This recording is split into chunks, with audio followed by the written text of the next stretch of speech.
pada jenjang SMP, indikator terkait perundungan itu menunjukkan kondisi yang belum aman. KPAI itu pada awal 2024 menyebut 35% dari 114 kasus kekerasan terhadap anak terjadi di lingkungan satuan pendidikan. Kenapa mereka membuli? Mereka ingin menunjukkan kuasanya gitu.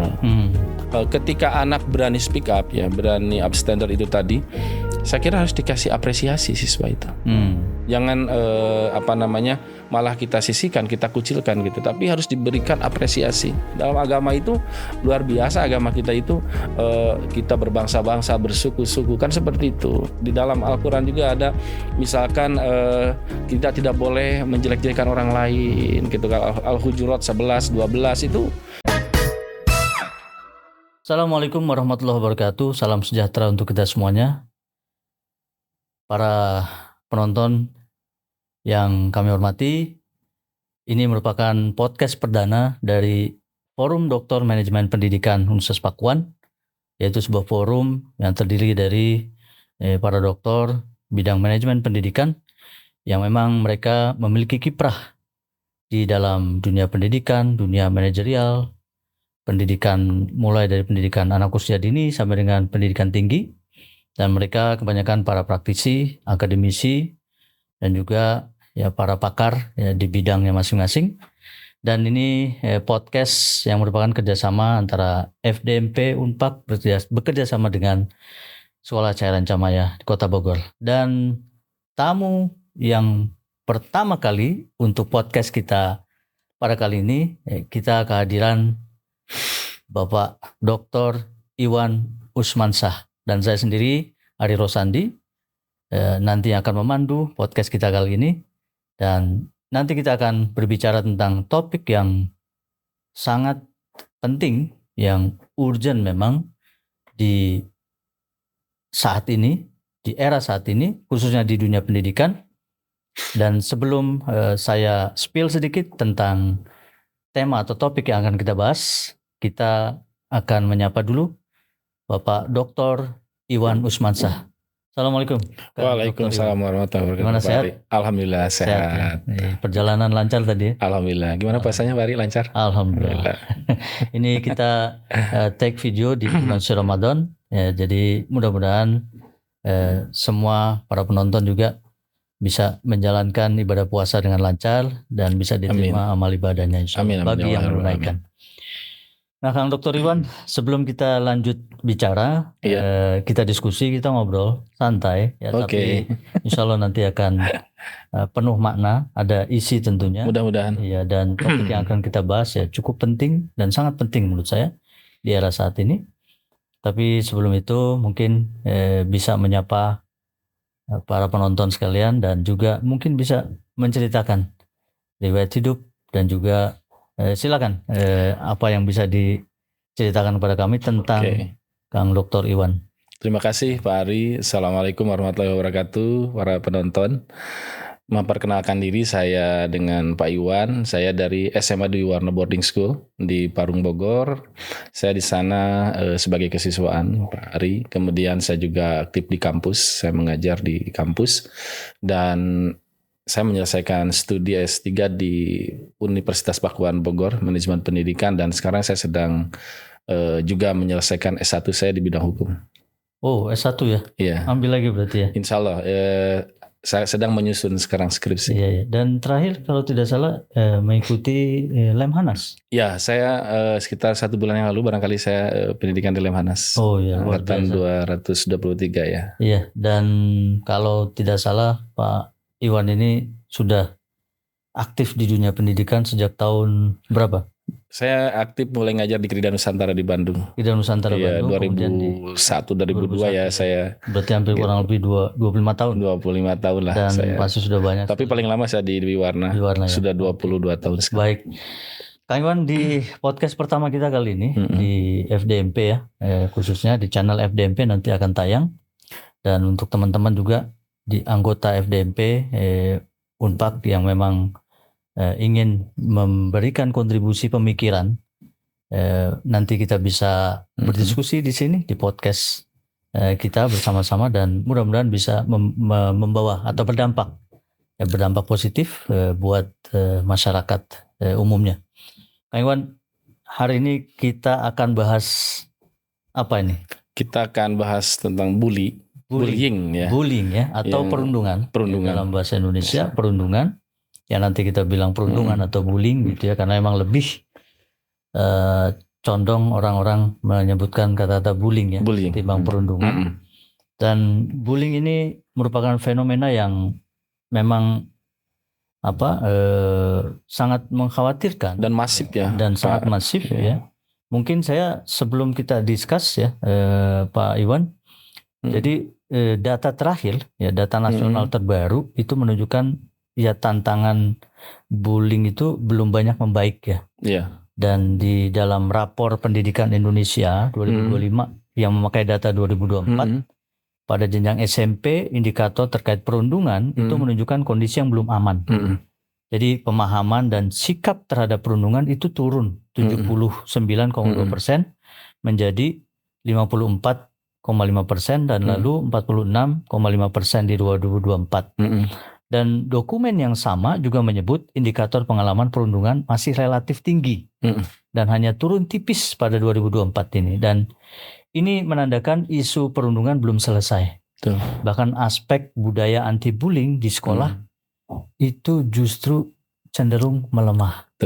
Dan ini sangat membahayakan ya. Dan KPAI itu pada awal 2024 menyebut 35% dari 114 kasus kekerasan terhadap anak terjadi di lingkungan satuan pendidikan. Dan ini kan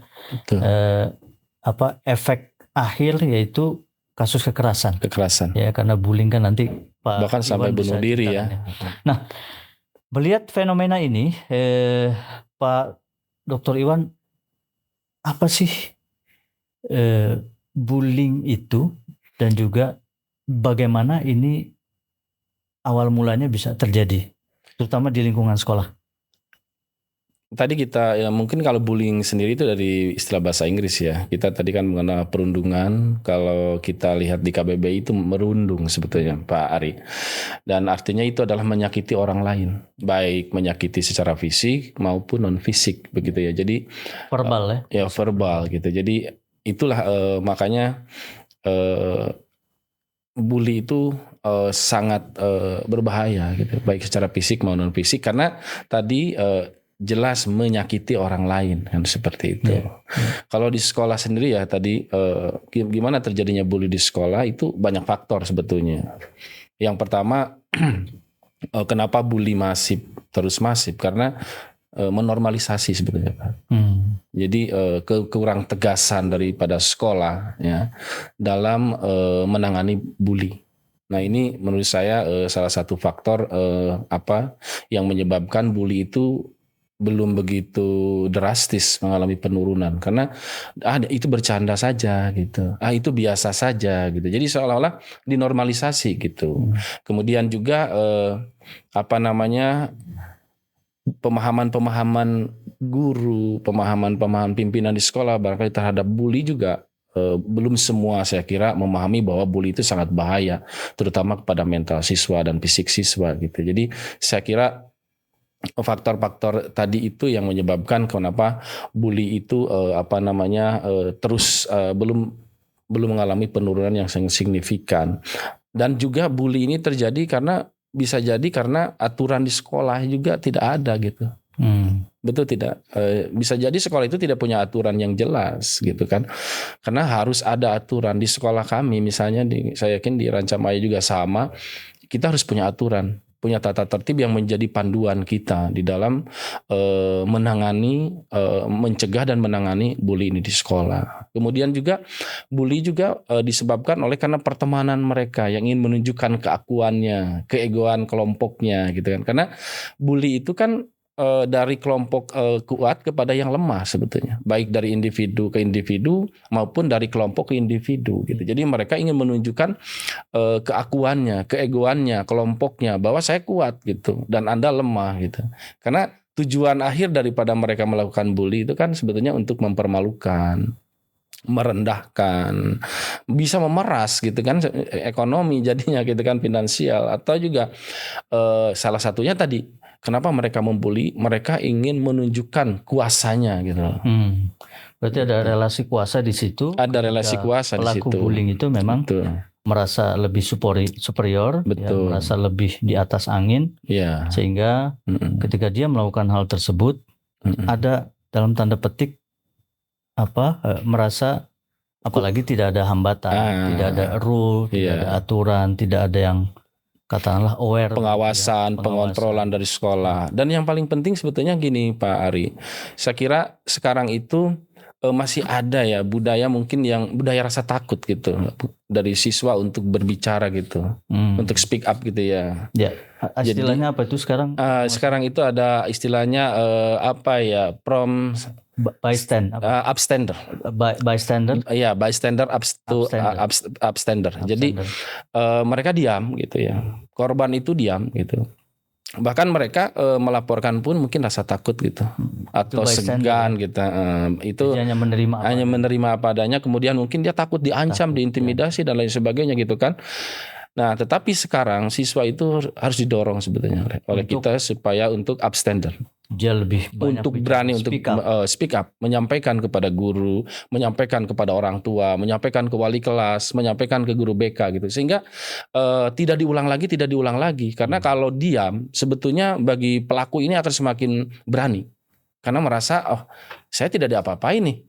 Walaupun saya sudah melakukan pelanggaran tapi tidak diapa-apain gitu. Itu ya menurut saya harus didorong budaya speak up tadi ya, budaya upstander tadi supaya apa? Supaya bully ini juga berkurang. Dan tadi penegakan aturan itu penting sekali. Artinya ada rambu-rambu yang sekolah harus sampaikan kepada seluruh siswa dan tentu saja kepada seluruh orang tua. Betul. Kepada guru juga. Guru juga. Sekarang itu kan kepada siswa ya. Kita buat aturan yang jelas, clear. Ada mungkin semacam reward dan punishment begitu, Pak Iwan? Betul. Saya kira tadi Pak, ketika anak berani speak up ya, berani upstander itu tadi, saya kira harus dikasih apresiasi siswa itu. Jangan malah kita sisihkan, kita kucilkan gitu. Tapi harus diberikan apresiasi. Bahkan saya pikir guru yang berani untuk mencegah juga harus kita apresiasi gitu kan.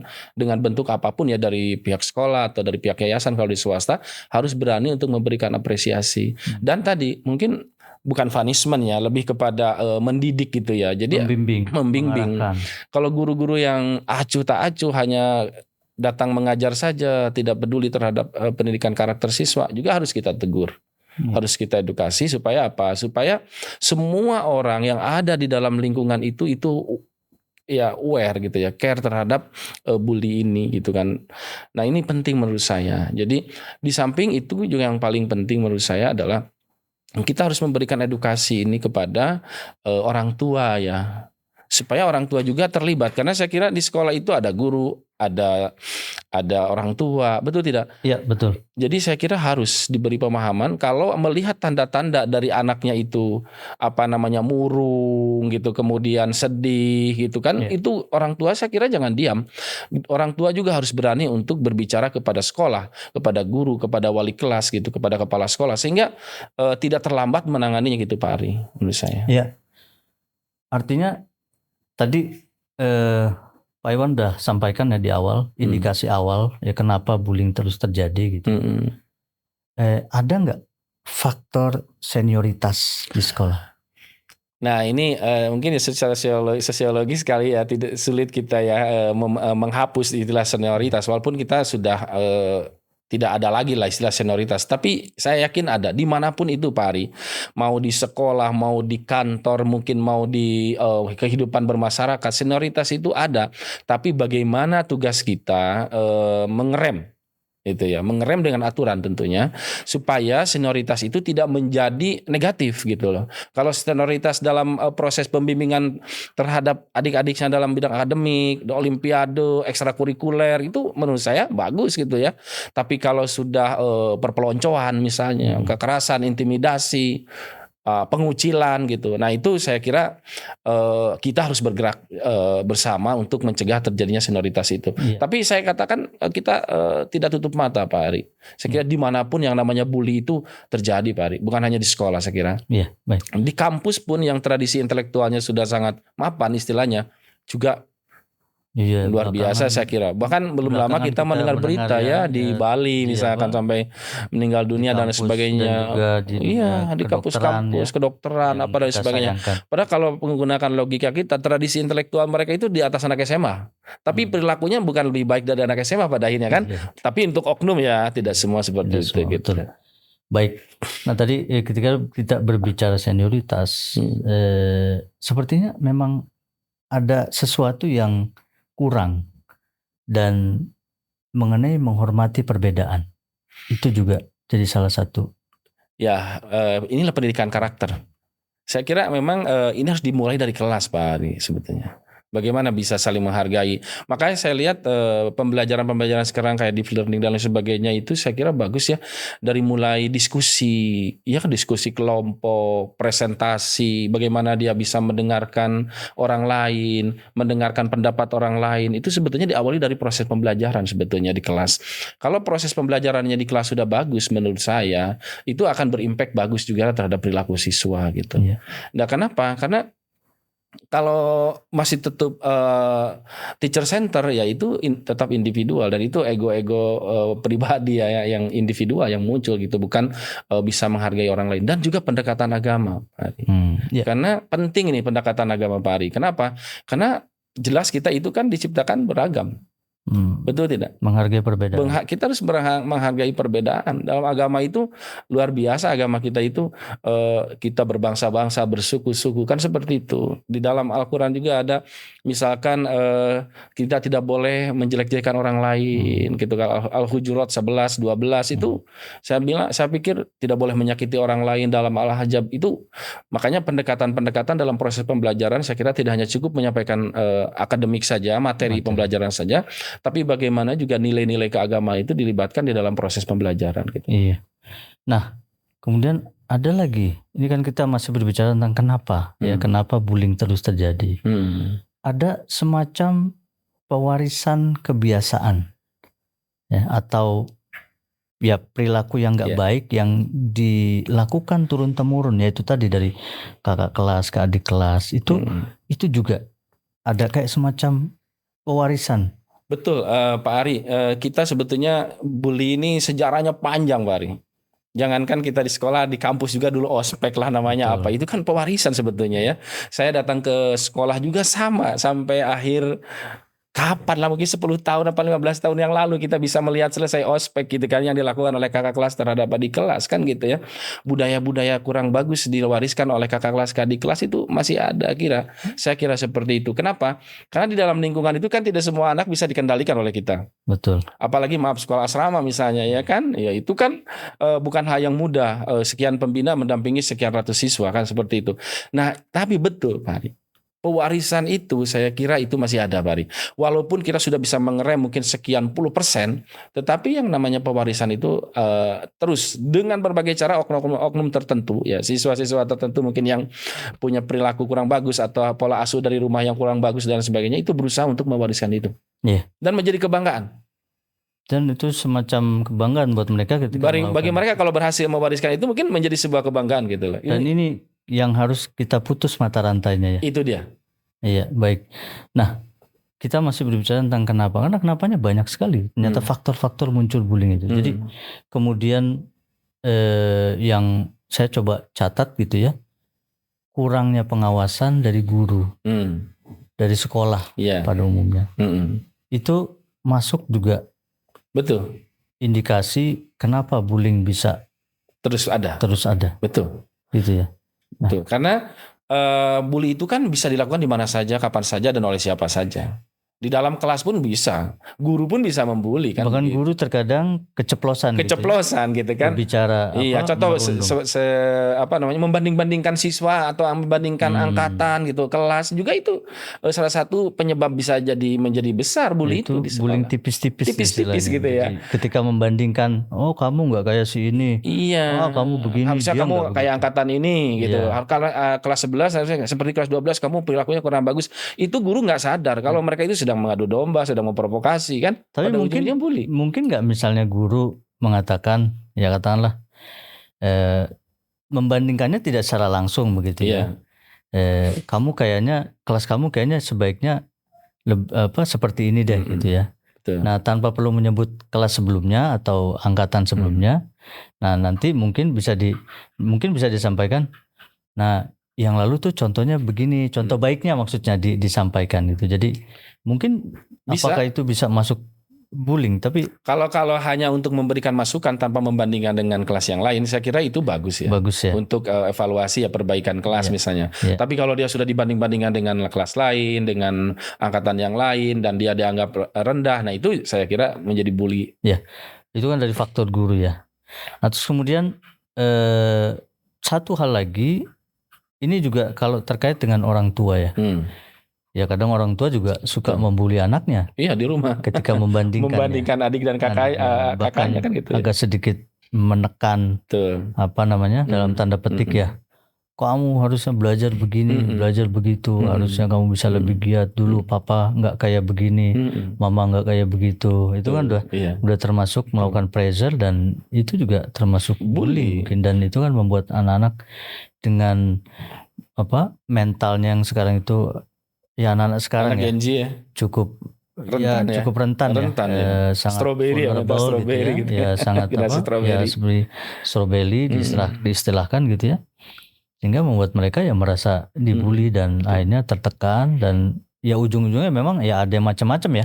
Ada yang kena mental health ya kan, ada yang macam-macam lah gitu ya. Saya pernah menemukan Pak Ari, anak itu murung gitu.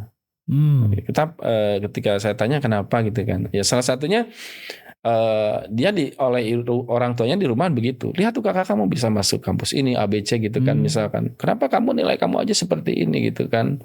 Sehingga seperti mendapatkan tekanan kan. Secara tidak sadar mungkin orang tua bagus juga ingin memotivasi kan. Harusnya kamu seperti kakak kamu. Tapi kan setiap individu anak itu memiliki perbedaan cara menerima. Ya, dan kondisinya pada saat itu belum tentu bisa menerima hal itu. Betul. Sehingga mereka murung. Sehingga bukan malah berprestasi gitu, menjadi underachievement gitu kan. Nah, kemudian selanjutnya ini yang nggak kalah heboh gitu ya. Dan sekarang kita juga baru saja mendapatkan berita baik sebetulnya ya tentang media sosial. Jadi faktor sosial media ya, kalau kita ada cyberbullying ya istilahnya. Dan memang urut-urutannya itu paling utama kan cyberbullying ya kalau di sosial media. Tapi kan bisa jadi kepada bukan cyberbullying, tapi memang bullying secara langsung. Ketika seorang teman membuli kawannya di sosmed gitu ya, dengan komentar kah, dengan ya like, tapi dengan komentar yang pedas gitu ya, dan itu kemudian dia merendahkan, kemudian disambung di sekolah begitu. Dan ini sosial media punya pengaruh cukup besar, Pak Iwan. Saya kira cukup besar karena di sosial media ini kan masif ya. Sekarang anak-anak hampir semua udah megang gadget. Apalagi ini anak-anak yang dilahirkan dari rahim teknologi itu kan tidak bisa lepas dari gadget. Saya kira luar biasa Pak. Lihat Bapak konten-konten dari TikTok, konten-konten Facebook, mungkin mereka udah bukan zaman Facebook tapi Instagram misalnya. Saya kira itu besar. Apalagi maaf ya, kita juga bisa melihat berseliweran di media sosial kita, misalkan tokoh-tokoh besar untuk berbicara influencer ya kan. Bahkan seniman mungkin ya, artis berbicara kasar. Mungkin tujuannya adalah mungkin nggak tahu apa tujuan mereka, tetapi dengan bahasa-bahasa yang kasar, bahkan dengan bahasa daerah yang juga kasar misalkan, sehingga bahkan itu ditiru sambil merokok, ada bahasa-bahasa binatang saya sempat lihat gitu kan. Mungkin tujuan mereka selain hanya untuk mendapatkan follower kan, hanya untuk mendapatkan like dan sebagainya. Mereka tidak ingat gitu. Mereka lupa ya bahwa apa yang mereka lakukan itu berpengaruh terhadap generasi muda ini gitu kan. Dan itu saya kira salah satu yang merangsang kenapa bully itu menjadi lebih tinggi, karena mereka sudah dicontohkan oleh orang-orang dewasanya seperti itu, Pak. Ya, dan terkait sosial media, kita sebetulnya baru saja mendapatkan kabar baik ya, bahwa Kementerian Komunikasi, Komdigi, betul, itu sudah mengeluarkan peraturan menteri ya, iya. Peraturan kalau nggak salah, yang melarang anak di bawah usia 16 tahun betul, untuk aktif atau menggunakan sosial media. Dan ya kita lihat nanti sanksinya sejauh apa itu bisa efektif, betul, dan tentu bisa membawa pengaruh. Ya kita mengharapkan tentu saja sedikit banyak membawa pengaruh positif dengan pelarangan ini gitu ya, terkait dengan penggunaan sosial media, karena memang tidak bisa dipungkiri ya Pak Iwan ya, bahwa sosial media punya pengaruh yang cukup besar ya terhadap kejadian bullying. Gitu. Karena kita bisa melihat anak-anak sudah tidak ada lagi batas untuk bisa melihat hal-hal yang negatif ya, dari ujung dunia sana sampai ujung dunia manapun begitu ya, itu mereka bisa lihat, bisa saksikan gitu, tanpa sensor bahkan. Kalau bisa kita bisa simpulkan ya, meskipun ada sensor tapi terkait dengan bullying terkadang banyak yang lolos gitu ya, sensor gitu. Dan ini faktor sosial media ya Pak Iwan ya.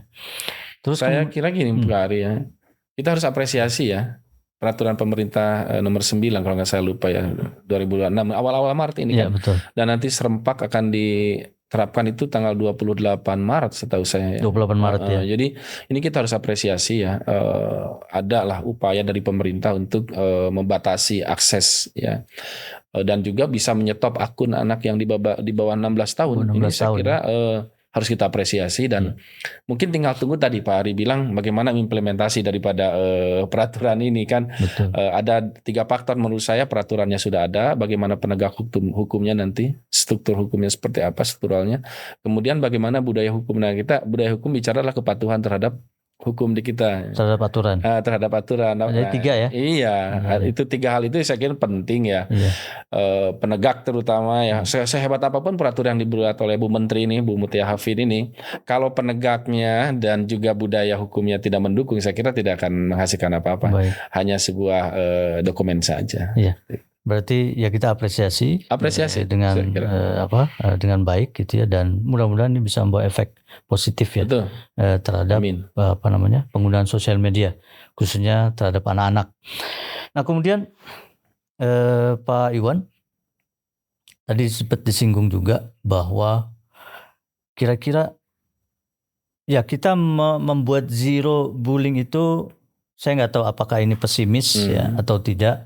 Mungkin memang tidak terlalu mudah ya untuk membuat bullying itu menjadi zero bullying ya. Tetapi setidaknya kita bisa melakukan sesuatu yang membuat bullying itu bisa diminimalisir. Syukur-syukur memang bisa dinihilkan, tetapi kita bisa mengenal dulu tanda-tandanya dan kita bisa antisipasi. Nah, jadi apa yang harus kita lakukan? Yang pertama siswa dulu deh.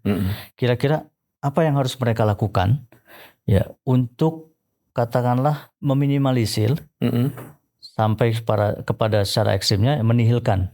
Jadi awareness apa yang kita bisa minta atau kita perkuat ya dari para siswa, dari para murid ini, mulai dari SD, SMP maupun SMA, karena pasti kan beda level, itu beda perlakuan.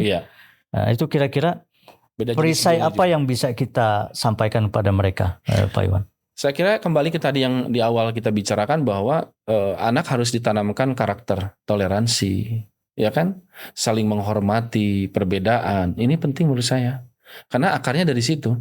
Berani dia melakukan tindakan-tindakan bodoh kepada teman-temannya gitu, itu karena dia sudah tidak menghormati temannya sendiri. Bahwa padahal temannya sendiri itu adalah dirinya sendiri sebenarnya. Ketika dia tidak bisa menghargai temannya, dia akan melakukan apa saja menurut saya. Yang kedua yang paling penting itu yang zaman sekarang lagi tren itu upstander tadi. Saya kira speak up ya. Siswa itu harus didorong oleh kita untuk berani berbicara. Berani bicara gitu loh. Ya bukan apa istilah anak sekarang itu. Cepu. Nah itu cuman masalahnya Pak Ari di sekolah itu kan kamu cepu, kamu itu juga cemen. sudah bullying sebetulnya. Itu bullying. Ketika kamu disampaikan cemen kamu lah, cepu lah gitu. gitu kan. Jadi akhirnya disisihkan lah dan lain sebagainya gitu. Tapi menurut saya harus diapresiasi. Anak-anak yang berani speak up itu benar-benar harus kita apresiasi. Karena dengan cara seperti itulah pelaku-pelaku bullying bisa kita tindak, bisa kita bimbing gitu kan. Seperti itu. Selain tentu saja tadi Pak Iwan sempat singgung dengan pendekatan agama.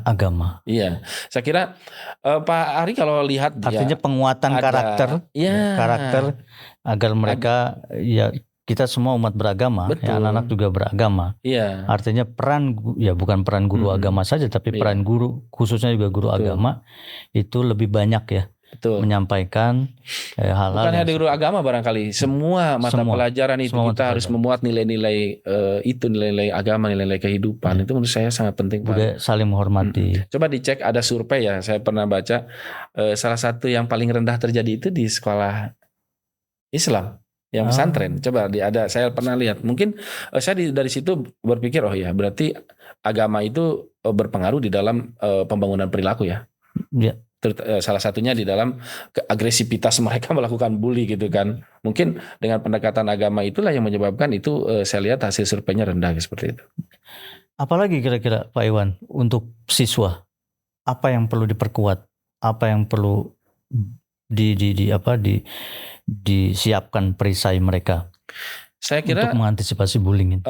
Keberanian, berani mengatakan tidak, itu juga penting menurut saya. Kalau dia disuruh, coba kamu tampar teman kamu, kan itu sebetulnya bully berantai kan? Tapi dia bisa mengatakan tidak gitu. Betul nggak Pak? Iya. Harus siswa itu berani mengatakan tidak untuk melakukannya. Tidak untuk mengatakan tidak. Iya, tidak untuk mengatakan tidak gitu kan. Artinya gini, saya nggak mau, saya tidak mau. Gitu. Atau dia harus berani melarang. Ketika orang lain temannya melakukan bully, dia harus bisa melarang.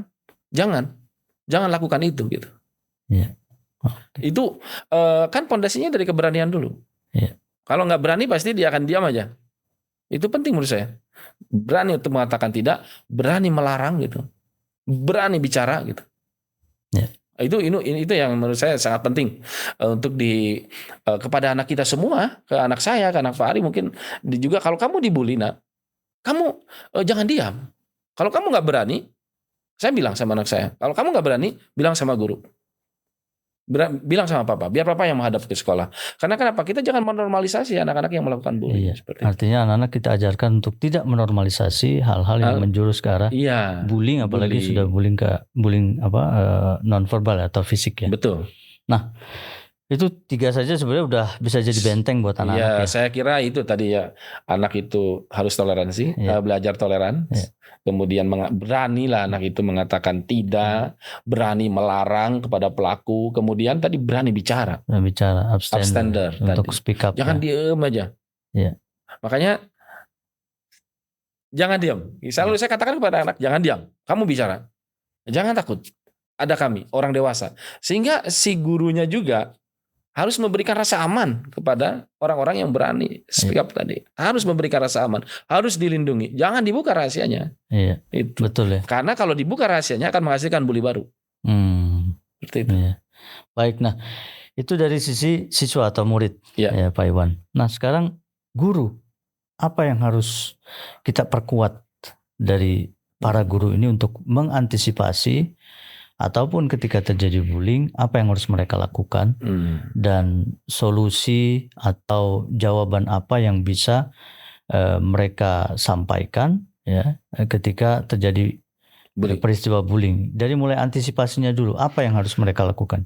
Kalau kami ya, kita kan guru, sama-sama guru ya. Jadi kita sebagai guru tentu harus melakukan edukasi kepada siswa. Edukasi apa? Sosialisasi salah satunya adalah bahaya bully, Pak Ari. Ya.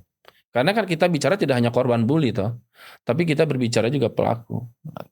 Jadi sosialisasi bahaya bully, secara mental apa gitu, secara fisik apa dampak bully itu. Kita contohkan korban-korban sudah berjatuhan. Bukan hanya depresi, bukan hanya murung, tapi juga udah korban nyawa udah banyak. Betul.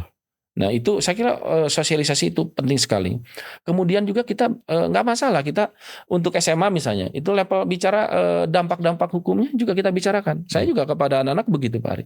Ya, dampak hukumnya ya Dampak untuk level hukumnya. SMA ya, karena Iya, mereka kan sudah 17 tahun ke dewasa atas. ya. Iya, mereka saya sampaikan Pak, bagaimana undang-undang ITE itu bicara dari pasal 27 misalnya.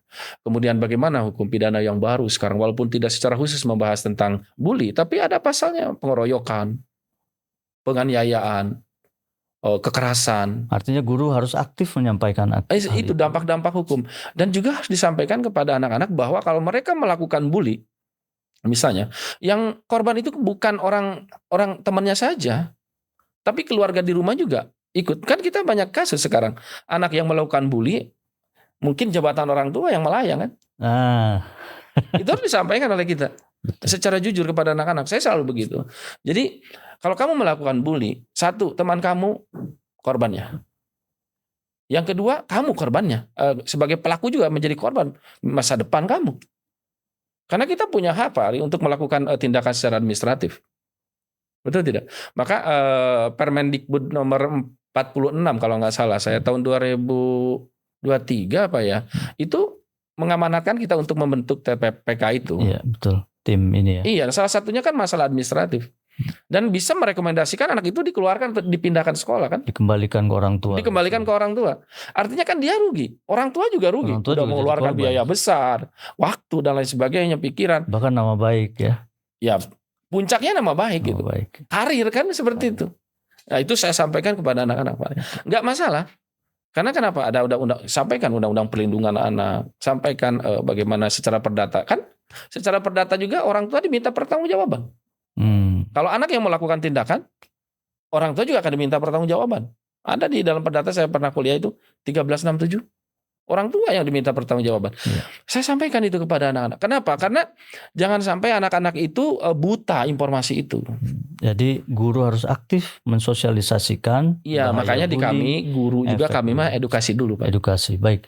Terus kemudian apa lagi kalau guru, terkait dengan guru, apa yang harus mereka lakukan dan kita perkuat? Diskusi dengan anak itu harus sering dilakukan. Mendengar itu harus sering dilakukan oleh guru. Pastikan celutukan-celutukan di dalam kelas itu akan mengarah sebetulnya Pak. Mungkin kayak semacam membuat fokus grup discussion kecil, diskusi, suasana di kelas. Minimal misalnya seminggu sekali. Iya, guru itu kan cerdas Pak Ali. Bisa pura-pura sebagai intel lah gitu kan. Nanti guru ada siswa-siswa tertentu yang akan speak up sebetulnya. Aktif ya. Aktif. Nah guru itu harus menangkap itu dan segera dikoordinasikan dengan wali kelas, dengan guru BK, dengan mungkin wakil kepala sekolah, dengan kepala sekolah itu. Dan di sini peran guru BK menurut saya penting Pak Ari. Dan memang biasanya kalau di setiap kelas itu ada saja anak yang speak up ya. Ada yang speak up. Tapi karena kita juga menormalisasi, kamu yang gitu aja dipikirin gitu kan. Betul-betul harus aware, jangan sampai hal-hal yang menjurus bullying itu menjadi normal dan akhirnya terjadilah normalisasi itu. Iya. Baik. Itu dari sisi guru. Dua ya. Ada lagi nggak kira-kira Pak Iwan? Kalau untuk guru? Untuk guru ya menurut saya sih. Apa penguatan yang perlu kita inikan buat mereka? Buat guru ya? Ya. Dari guru untuk antisipasi bullying. Ya itu tadi saya pikir Pak, penguatan di guru BK juga penting. Guru BK ya? Ya penguatan. Ini karena kan sebetulnya guru BK itu punya ruang yang lebih kalau guru BK luas, gitu. Jangan, kalau saya melihat ya kecenderungannya ketika terjadi masalah aja baru muncul gitu. Nah itu dia, makanya artinya mindsetnya kayaknya harus dirubah. Jadi sebelum apapun terjadi dia harus aktif.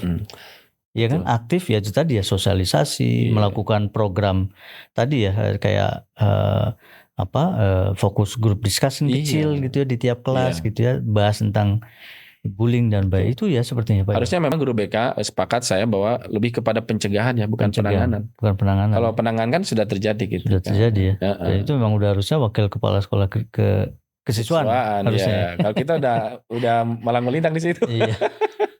Tapi ada juga yang menurut saya yang harus dimiliki oleh guru ya untuk masalah bully ini skill-skill yang harus dimiliki oleh guru itu. Oke. Nah, sekarang dari sisi orang tua, Pak Iwan. Dari sisi orang tua kan tadi siswa udah, guru udah, orang tua. Pemahaman apa yang kita bisa sampaikan, berikan kepada orang tua supaya di rumah juga ya mereka bisa membantu sekolah dalam hal pencegahan bullying. Betul. Tentu pola asuh ya. Pola asuh. Saya kira sih saya fokus ke pola asuh gitu ya. Kemudian kalau di rumahnya ibu bapaknya rame gitu kan, ribut melulu gitu kan, nada-nada berbicara dengan tinggi. Saya kira apalagi sampai ada pukulan kepada anak atau bapaknya melihat berantem dengan ibunya, sebaliknya dengan ada fisik, sehingga anak itu kan menganggap itu hal biasa gitu. Jadi ketika ketika dia datang ke sekolah ada masalah dengan teman, dia tidak suka, dia tampar, itu dia pikir itu biasa gitu. Artinya di sini pola asuh dengan anak itu harus dengan keterbukaan, diskusi, transparansi dengan anak-anak. Ketika ada masalah, ya tanpa harus menghakimi anaknya. Iya, betul. Mungkin diskusi santai di ruang keluarga atau mungkin di luar rumah. Betul, gitu ya. Mungkin sekali-kali diajak makan keluar, didengarkan anak itu. Kan anak itu paling senang didengar oleh kita sebetulnya. Ada apa keluhannya gitu. Apa artinya ketika melihat gejala anak murung gitu ya, itu orang tua memang harus sudah aware dan mengkhawatirkan apa yang sedang terjadi. Betul. Ada satu kasus yang sedang menarik sekarang itu kan karena orang tua sangat jeli, Pak. Di mana itu yang pesantren itu kan ketahuannya dari anaknya yang murung kan. Kemudian orang tua sangat penasaran kan. Dia buka handphonenya gitu kan, sehingga dia tahu isinya. Jadi saya kira itu perlu orang tua seperti itu terlibat di dalam itu ya. Dan pengontrolan media sosial perlu, saya kira. Orang tua punya kontrol terhadap sosial media anak. Ya artinya bukan kepo ya, bukan kepo ya. Kepo betul-betul. Ya meskipun ada sebagian orang tua yang masih juga melakukan kontrolnya cukup ketat gitu ya, dan ya kalau dari sisi psikologis apakah itu tepat atau tidak ya mungkin nanti kita bisa diskusikan lagi, tapi tidak ada salahnya ya. Artinya mengecek. Nggak ada salah menurut saya. Menanyakan mungkin ada nggak DM yang mengancam sifatnya gitu ya. Itu ya baik. Jadi dari sisi orang tua itu ya harus lebih care. Apa? Lebih care kepada anak. Lebih care. Dia kalau kelihatan anak murung ya segeralah tanya anak itu. Segera ya. Diajak diskusi gitu kan. Dicek di sosial medianya atau apa sih IG-nya seperti apa. Kemudian di TikTok ya mungkin anak-anak sekarang seperti apa kan gitu. Betul. Saya kira orang tua harus melek juga gitu. Jangan terlalu kita tradisional gitu kan, harus melek juga. Dan satu lagi Pak Ari, kita tidak lupa lagi bahwa kembalikan kepada pendidikan keluarga itu dalam masalah agama Pak Ari. Mungkin anak diajak beribadah 5 waktu, salat berjamaah gitu. Kalau kita sedang di rumah, salat subuh minimal kita berjamaah ke anak dengan ke masjid dengan anak.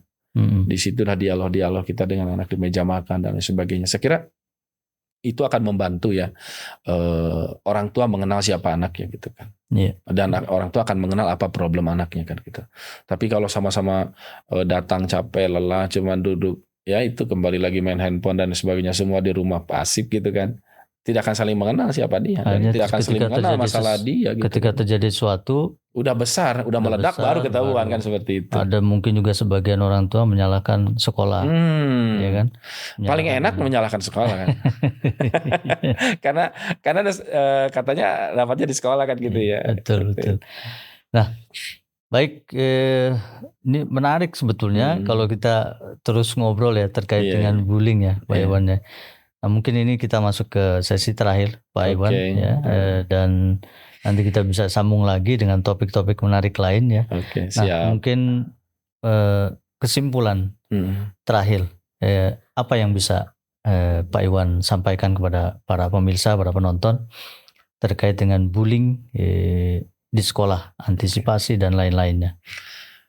Baik Pak Ari, saya kira kesimpulan dari diskusi kita siang hari ini ya, saya kira yang paling utama jangan menormalisasi apapun bentuknya itu bully. Mau fisik kayak, mau hanya pengucilan kayak, mau intimidasi kayak, mau pemerasan kayak, kita jangan menormalisasi itu, dan aturan harus ditegakkan. Aturan sekolah itu harus ditegakkan. Kalau nggak sekali-kali aturan sekolah nggak ditegakkan, terus-terusan akan lumpuh, dan nanti sekolah itu tidak berjalan menurut saya, dan sangat kerugian besar sekali untuk sekolah. Kalau sekolah itu banyak bully, saya kira ditinggalkan oleh konsumen gitu, oleh orang tua.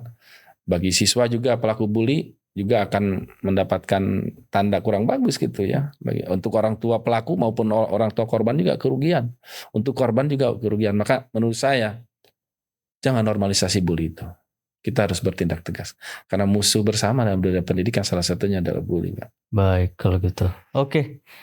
Cukup menarik ya obrolan kita pada episode pertama untuk podcast dari FDMP kita ini, dan mudah-mudahan apa yang tadi disampaikan oleh Pak Dr. Iwan Usmansyah itu bisa membawa hasanah baru bagi kita, pengetahuan baru bagi kita untuk bisa mengantisipasi bullying terjadi di lingkungan kita ya, baik itu di sekolah maupun di rumah atau di lingkungan mana saja di mana anak-anak kita berada. Itu saja mungkin kesempatan kali ini di podcast kali ini. Sampai jumpa lagi di lain waktu. Assalamualaikum warahmatullahi wabarakatuh. Waalaikumsalam warahmatullahi wabarakatuh.